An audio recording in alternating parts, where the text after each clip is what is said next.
Again, please, Mr. Speaker. Mr. Speaker, as the House will be in recess next week, I'm sure that colleagues will join me in looking ahead to Armistice Day and remembering those men and women who have served and lost their lives in the service of this country. We also thank the members of our armed forces who continue to do so today. Mr. Speaker, this morning I had meetings with ministerial colleagues and others. In addition to my duties in this House, I shall have further such meetings later today. Dr. Rupert. The Prime Minister's been busy preaching urgency this week at COP26. I hope he caught up with his sleep.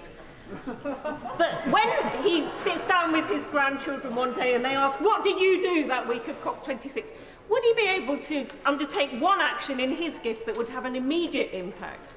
Would he be consistent with what he's always said and done and take on the biggest emitter of CO2 in the whole of Europe that greedily, voraciously wants more? Will he ditch his predecessors' damaging, daft, pre-levelling up, pre-Zoom, pre-90% drop in demand and have a fresh vote in this House to kill off the third runway at Heathrow?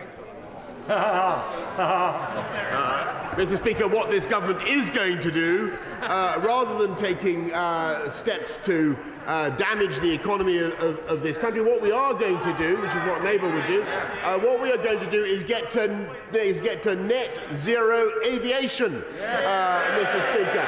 That's the future for this country. Clean, green aviation. And by the way, I think that has every chance of arriving a lot earlier, Mr. Speaker, than a third runway at Heathrow. James Wilde. Thank you, Mr. Speaker. I share my right honourable friend's commitment to build back better, to build back greener and to level up. And I have a project that will deliver on all those things, rebuilding the ageing Queen Elizabeth Hospital in King's Lynn. I've shown him the pictures of the 200 props holding up its decaying roof. So will the Prime Minister make the Queen Elizabeth one of the 8 new schemes giving people in Norfolk, Lincolnshire and Cambridgeshire the hospital they need? Mr. Speaker, I know that my honourable friend does a huge amount of work for his constituents. I have seen the pictures that he describes, and I can tell him that the application is in from the hospital in his constituency. It is under consideration, and we aim to make our final decision in the spring of next year. We now come to the Deputy Leader of the Labour Party, Angela Rayner.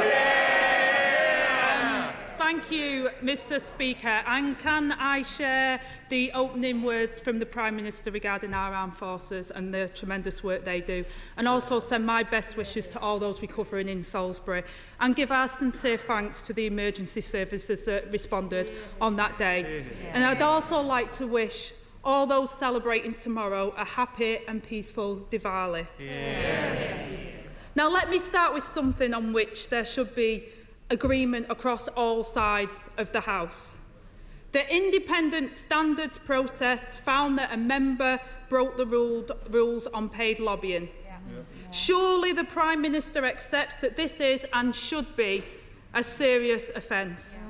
Yet we have seen reports that he will respond by scrapping the independent process and overturning its verdict. In no other profession in our country could someone be found guilty by an independent process and just have their mates vote them back into the job. Surely the Prime Minister and his government are not going to do that today. No, Mr. Speaker, of course we're not going to do that, because paid lobbying, Mr. Speaker, paid advocacy in this House is wrong. And let me make absolutely no bones about that. And members who are found guilty of that should apologise and pay the necessary penalties, Mr. Speaker. But that is not the issue in this case or this vote that is before us today. It is not.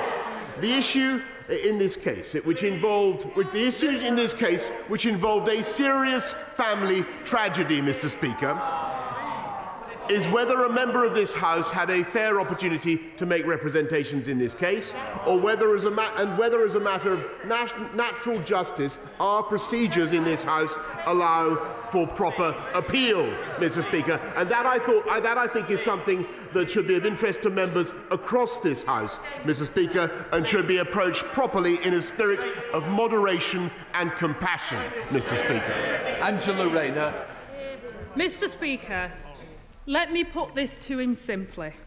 If it was a police officer, a teacher, a doctor, we would expect the independent process to be followed and not changed after the verdict. It's one rule for them and one rule for the rest of us. Mr. Speaker, when a Conservative member was found guilty of sexual harassment but let off on a loophole, they said the rules couldn't be changed after the event. So they can't change the rules to stop sexual harassment, but they can change the rules to allow cash for access. So why is the Prime Minister making it up as he goes along?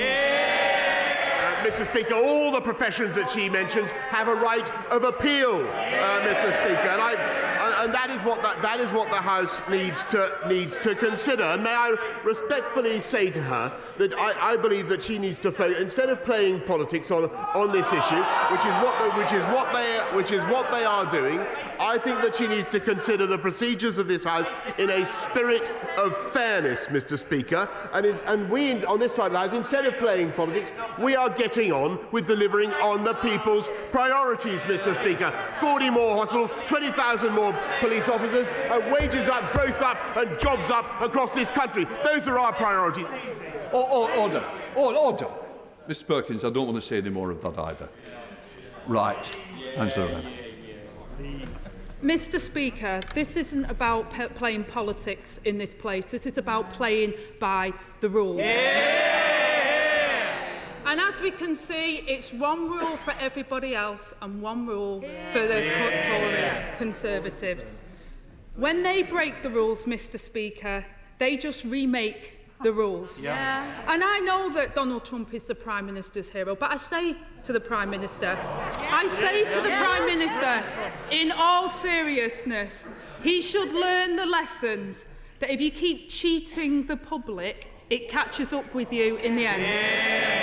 Because while they're wallowing in sleaze, the rest of the country faces higher bills, rising costs and damaging tax rises. So I ask the Prime Minister, can you tell us what is the projected tax increase per household over the next 5 years? Mr. Speaker, what I can tell her is that the recent budget did was take cash from those who can afford to pay the most, and it had very substantial tax cuts for the hardest working and poorest families in this country.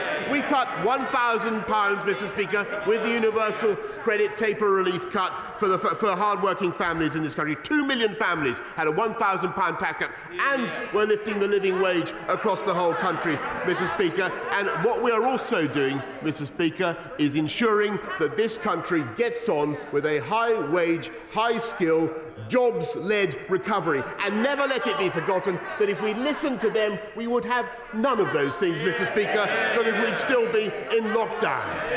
Lorena! Mr. Speaker, I think he missed out the number, so let me help him out.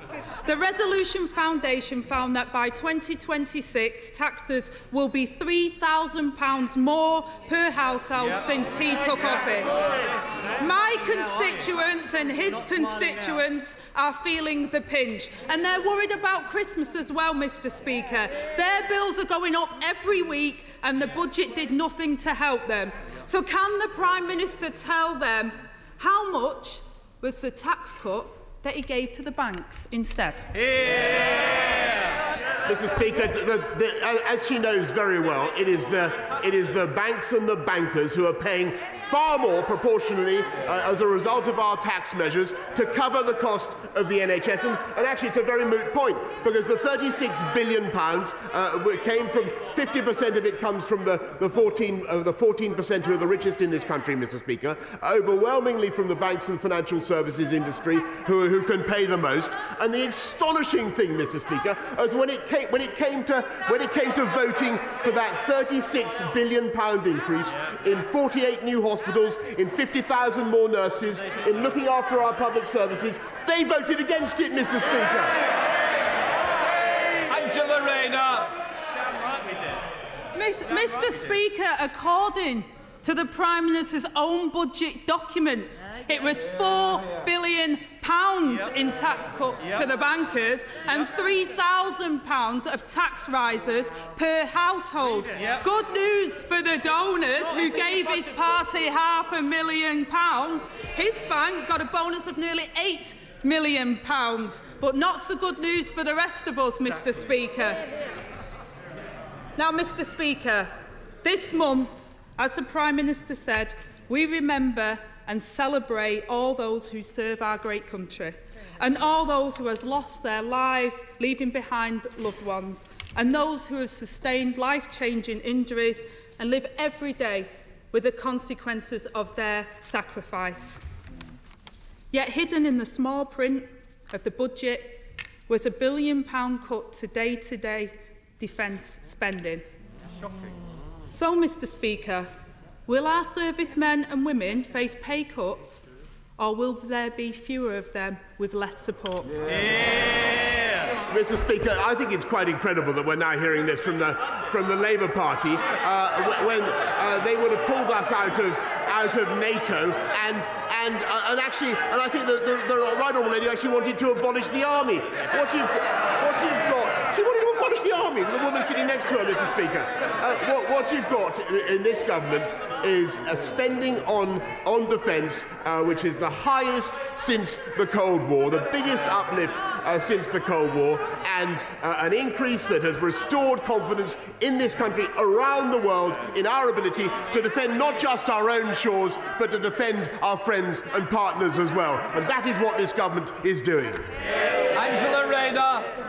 Mr. Speaker, he knows that I asked him about the annual defence budget, which his own budget documents show will drop by £1.3 billion. And I hear the Prime Minister's fine words. I'm from a military family myself, but I won't take party political lectures from him because too often the government's actions don't match their words. Mr. Speaker, I think of my constituent who fought in Afghanistan and yet was threatened with sanctions because he was unable to physically travel miles to the nearest DWP office. Shameful. The Prime Minister's tax cut for short-haul flights last week cost £30 million. That is 50% more than the government spends on supporting veterans' mental health each year. The charity Combat Stress has lost £6 million in funding this year, even as their calls to their helpline have doubled. So will the Prime Minister match our proposal to reinvest the £35 million saved from cancelled MOD contracts to support our veterans that surely deserve it? Mr. Speaker, it's because we've been able to run a strong economy and take our economy out of lockdown that we've been able to invest massively in the NHS. We've been able to lift spending on defence to record levels and to keep supporting our fantastic public services. That is what this government is able to do, Mr. Speaker. And I must say I enjoy my conversations with her in spite of the insults that the party political points that she directs it towards us, Mr. Speaker. And I may say, I don't want to cause any further dissension in the benches opposite, but I think you all agree she has about a gigawatt more energy, Mr. Speaker, than the right honourable gentleman, her friend from Hope and St Patrick. I'm just putting it out there, but it's the same old Labour. No plan, no ideas. We're getting on, Mr. Speaker, with delivering on the people's priorities. We're taking this country forward. Growth up, jobs up, wages up, productivity up. All they do, Mr. Speaker, is play politics while we deliver. Thank you, Mr. Speaker, and can I thank the Prime Minister and the Government for securing our fantastic Stoke-on-Trent levelling up funding. And if we're to truly level up opportunities and access to opportunities in Stoke-on-Trent, we must also improve our poor public transport. So would my right honourable friend agree to look at the possibility for bus franchising in the potteries? As my honourable friend knows, I'm a fanatic about buses. I will urge him to take up we're putting 1.2 billion more into bus funding, and I know that Stoke-on-Trent has applied. But can I suggest that he takes his suggestion up immediately with my right honourable friend, the Secretary of State for Transport? You come to SNP spokesperson in Blandford. Thank you, Mr. Speaker, and can I also, as we look forward to Remembrance Sunday, commend those that served. And the the military services that protect all of us, the security services, for the job that they continue to do. Mr. Speaker, Sir David Attenborough's powerful opening statement to COP26 told us that the journey to net zero means we must recapture billions of tonnes of carbon from the air. The Committee on Climate Change has been clear that carbon capture and storage is a necessity, not an option, to achieve the planet's net zero targets. This week, Scotland's world-leading climate targets have received widespread praise from, amongst others, the UN Secretary-General. Scotland is finding partners across the world to tackle the climate emergency. But in Westminster, there isn't even a willing partner to deliver the carbon capture project that was long promised. Scotland's North East has now been waiting weeks for a clear reason to exactly why the Scottish cluster bid was rejected. There have been no clear answers, not even clear excuses. So maybe the Prime Minister will answer the simple question: does he know exactly how much of the UK's CO2 storage the Scottish cluster could deliver? Mr. Speaker, I'm a massive enthusiast for carbon capture and storage around the whole of the UK. The Acorn project in Aberdeen remains, as he knows, on the reserve list. He should not give up. We will come back to this, and of course, we want to make sure that we have a fantastic industry generating clean hydrogen around the country. He should not despair. In the meantime, we are supporting amazing Scottish plans to get clean energy from wind, from hydrogen, from all sorts of means, Mr. Speaker. And I may say, I want to thank the people of Scotland, and I thank the people of Glasgow for the way they helped to produce so far what I think has been a fantastically well-organised summit. Ian Blackford. Mr. Speaker, it's bad enough that the Prime Minister rejected the Scottish cluster a week before COP. But what's worse, he clearly doesn't even know or understand what his government was rejecting. So let me tell him. The Scottish cluster bid would have stored 30% of the UK's CO2 emissions, and it would have supported the creation of around 20,000 jobs in green industries. It was by far and away the best bid, Prime Minister. If this decision was based on science alone, it would have been approved on the spot. It is obvious that this was a political decision in Westminster to reject it. With days left at the COP summit, will the Prime Minister now reverse his government's massive own goal when it rejected the Scottish cluster? Mr. Speaker, I'm trying to encourage the right honourable gentleman to be a little bit less gloomy about the prospects of this initiative. I understand exactly what he says, and what we're doing is working with the Scottish Government, and I thank the Scottish Government for their cooperation and all the support they gave to COP as well in the last few days and weeks, and what they're doing. We will come back to this, Mr. Speaker. But what I may say is that I think what I think is working well is the spirit of cooperation between all levels of government in this country, and what doesn't work is confrontation. Simon Jupp. Thank you, Mr. Speaker. House prices are rising in East Devon, with the dream of home ownership becoming out of reach for too many local people. New build developments must be affordable, with protections in place to restrict the number of properties becoming second homes. The loophole which allows second homeowners to avoid paying council tax should be closed quickly to help local authorities. Will the Prime Minister meet with me and colleagues from across the South West to discuss this growing crisis across our region? Mr. Speaker, I know how strongly my honourable friend and other colleagues across the South West feel about this issue, and that's why we've legislated to introduce higher rates of stamp duty on second homes, and we will ensure that only genuine holiday businesses can access small business rate relief, Mr. Speaker, but I'm happy certainly to meet with colleagues to discuss what further we may do to ensure that local people get the homes they need. Bill Hanby. Speaker, Scotland is vital for the UK's energy needs, both currently and in the future. It's also vital for future offshore capabilities and other low-carbon and renewable energies. Not my words, but those of the Minister for Energy, confirming that it is the rest of the UK that is dependent on Scotland, not the other way round. Does the Prime Minister not realise that his failure to invest in carbon capture and storage at St Ferguson, Grangemouth and feeding the potential at Musmoran in my constituency is regarded as an act of deliberate economic vandalism, casting himself less as Bond and more as Blofeld the villain for all of the COP26 world to see? Mr. Speaker, what the COP26 world can see is the astonishing achievements of Scotland and the rest of the UK in developing clean energy sources. And I've said to the right honourable gentleman here, the leader of his party in Westminster, that we will come back to the Aberdeen. Sorry, forgive me, he's a member of a different party. Forgive me. Substantially the same agenda, though, Mr. Speaker.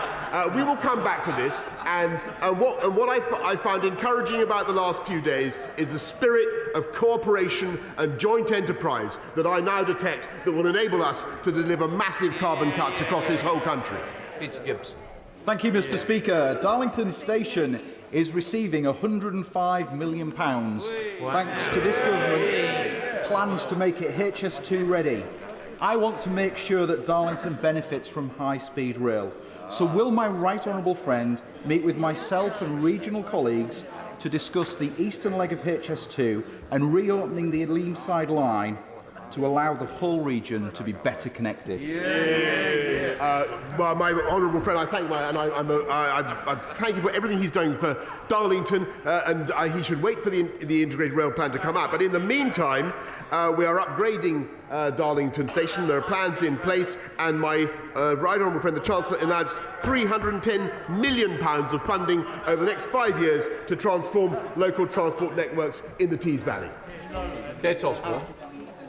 Thank you, Mr. Speaker. The Prime Minister says he is a fanatic of buses, but what about trains, and not just in Darlington, but the mention of the Leamside line? Because last Wednesday I was notified that a joint bid to reinstate the mothballed Leamside line had not been successful in attracting the next stage of the feasibility funding from the government as part of the Restoring Your Railway Fund. So can I ask the Prime Minister, what specific plans does the government have to invest in the North East in places like Gateshead and South Tyneside in my constituency, and when is he going to get serious about levelling up in our communities instead of just using the term as a meaningless populist slogan?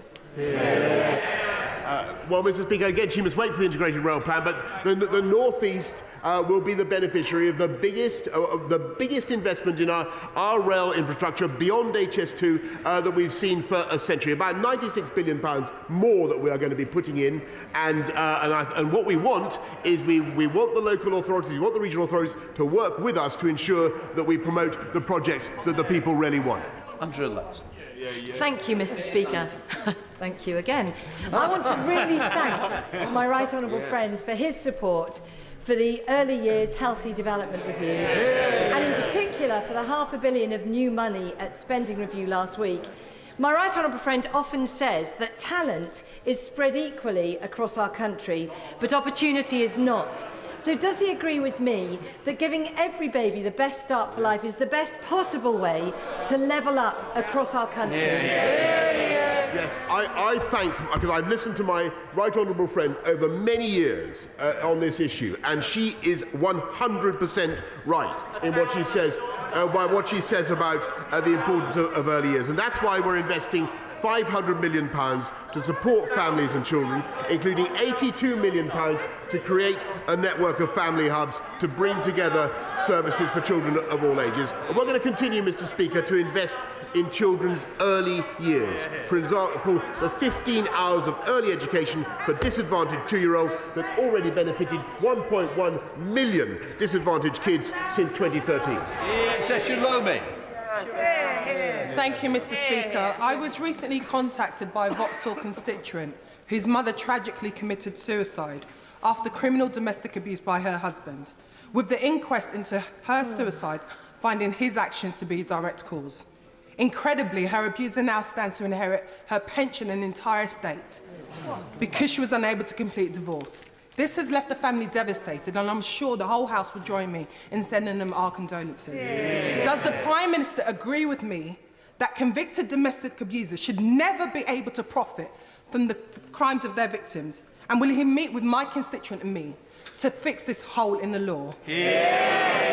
Mr. Speaker, she describes a truly tragic and appalling case, and I'm sure the whole House will share the revulsion that she's expressed at the outcome of the law's processes. I think we will certainly need to have a meeting in order to see what we can do to address this loophole.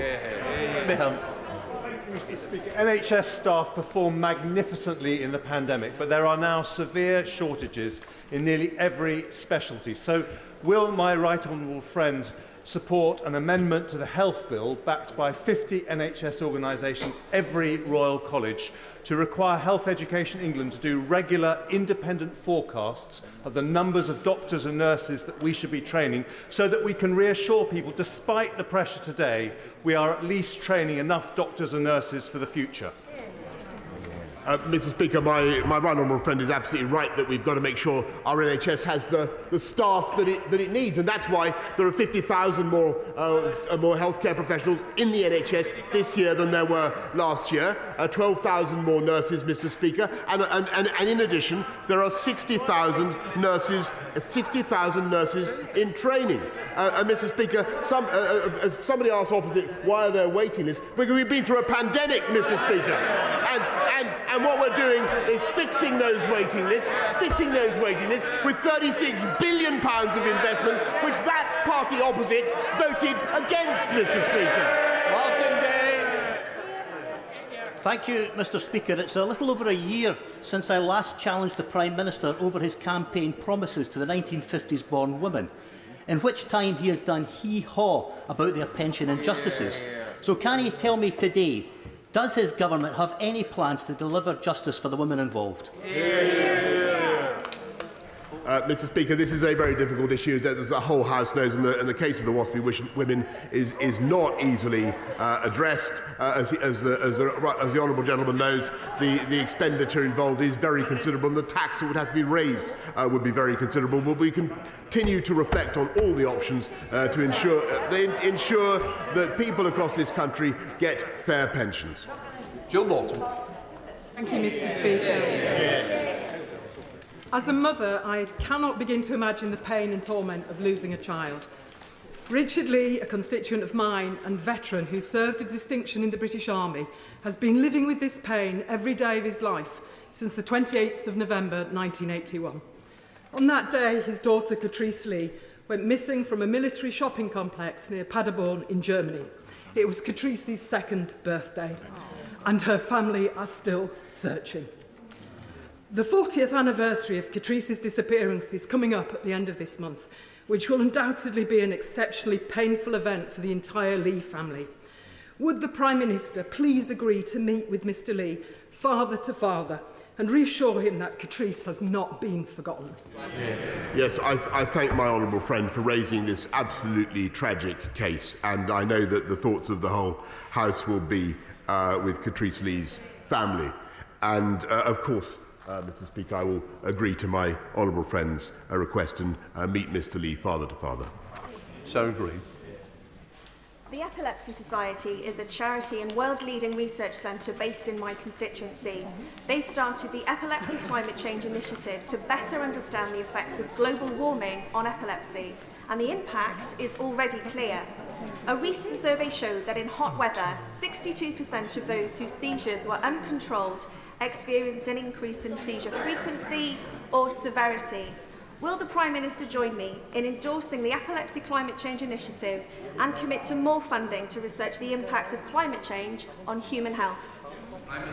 I thank the honourable lady for her question. She raises a very interesting aspect of research into epilepsy. We're funding epilepsy research with another £54 million over the last few years, and this issue that she raises of any particular link between hot weather or climate change and epilepsy is certainly one that we will be going into. Elliot Colburn. Speaker, last week an independent inquiry into Lib Dem-run Sutton Council's own heat network found that it was set up on false assumptions, including funding that was never attained and homes that do not exist. And now my constituents are going to be left footing the bill. Does the Prime Minister agree with me that this latest failure shows that they are just not fit to govern and that those responsible should go? Well, Mr. Speaker, it's not the first time that the Lib Dems have campaigned on homes that don't exist or will never exist. If I think of their campaign in Chesham and Amersham, Mr. Speaker, but I will certainly look into the matter that he raises. Paul Longfield. Mr. Speaker, in a recent ITV interview, the Prime Minister was asked about my constituent, Jenny Garrett. Now, Jenny is a victim of the cladding scandal. Just before last Christmas, her building was evacuated because of safety concerns. She's been forced to pay £5,500 for a waiting watch and alarms. She has to find £1,200 a year for car parking she can no longer access. The work needed to make her building safe is being blocked by the actions of her freeholder. She doesn't know the cost she'll face, but it's estimated at thousands of pounds. Yet in his interview, the Prime Minister said Jenny had, quote, a frankly unnecessary sense of anxiety. So will he meet her to hear why she's worried and do so before the Building Safety Bill completes its passage through the House?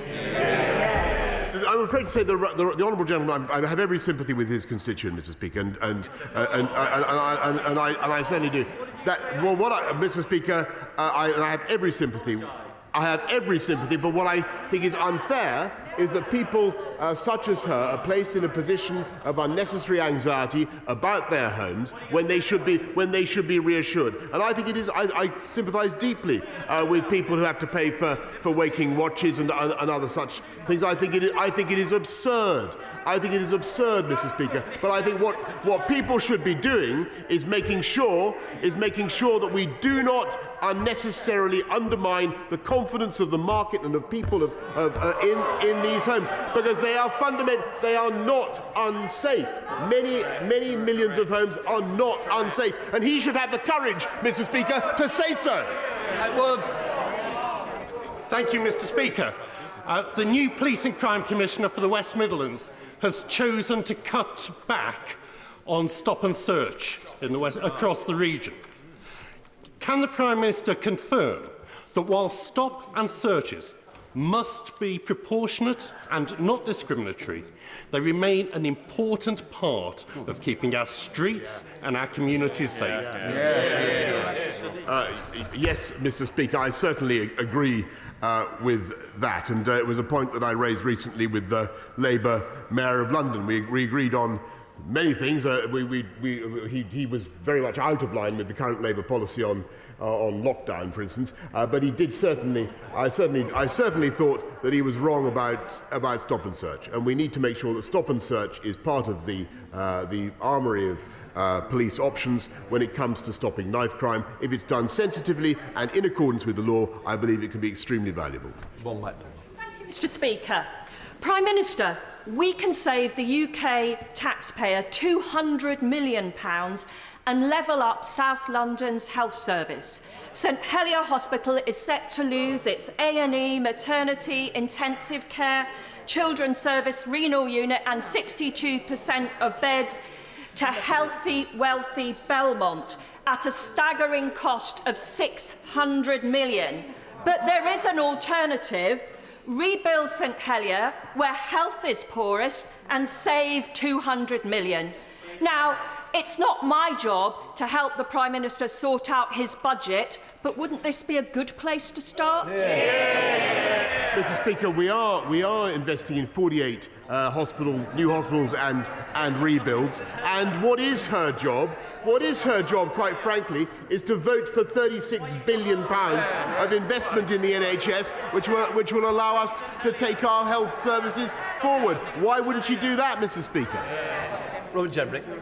Thank you, Mr. Speaker. Can I commend the Prime Minister on his diplomatic efforts in recent weeks and ask him about another serious and grave issue that was raised at the G20 in Rome, the strong likelihood of a nuclear-ready Iran within a matter of weeks or months. What is the UK going to do with our international partners to tackle that? If it is via an agreement, will it be stronger and more enduring than the last one? And if it's not, as many people suspect, what is our plan B?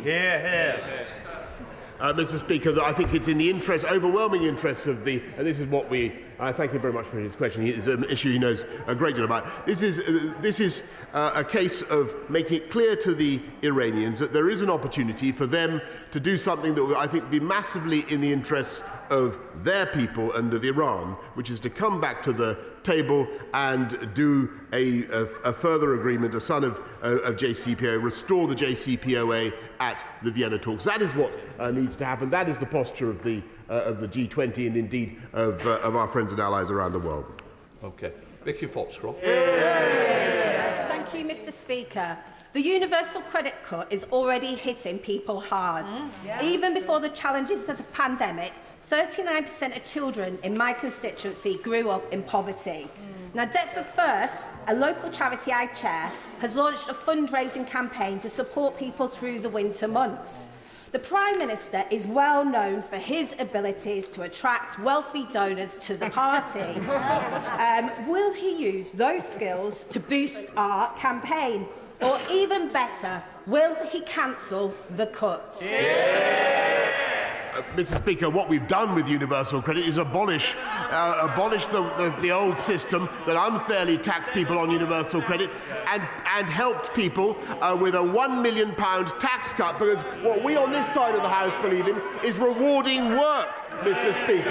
That's what the people of this country want to see. That's why we've put the tax cut on those who are on universal credit. That's why we're lifting the living wage, Mr. Speaker. And never, what's their policy on universal credit? No, it's not nothing. They want to abolish universal credit, Mr. Speaker. Bacon. Thank you, Mr. Speaker. The Mayor of London is refusing to rule out the so-called Outer London charge, which would apply to all vehicles registered outside Greater London that cross the Greater London boundary. Now, this would have terrible consequences for my Orpington constituents and indeed those people who live in the neighbouring constituency of Old Bexley and Sidcup. Now, Louis French, the excellent local candidate for the by-election, has pledged to fight this appalling proposal. Would my right honourable friend join me in wishing Louis French luck with this and to ensure that this silly move from the Mayor of London is stopped in its tracks? I certainly do agree. I agree with my honourable friend, who is an old friend of mine. I've worked closely with him on London issues for many years, and I know where Labour's instincts are. They always want to put taxes up, particularly on motorists. And I think a checkpoint Chigwell would hit working families, Mr. Speaker. And what the Labour Mayor of London needs to do is get a grip on TfL's finances and stop whacking up the taxes on ordinary people in the capital city. Martin Docherty, I'm very grateful, Mr. Speaker. The Prime Minister is very much aware of my constituent Jagtar Singh Johal, abducted by plainclothes officers while shopping with his new wife in the city of Jalandhar, Punjab on the 4th of November.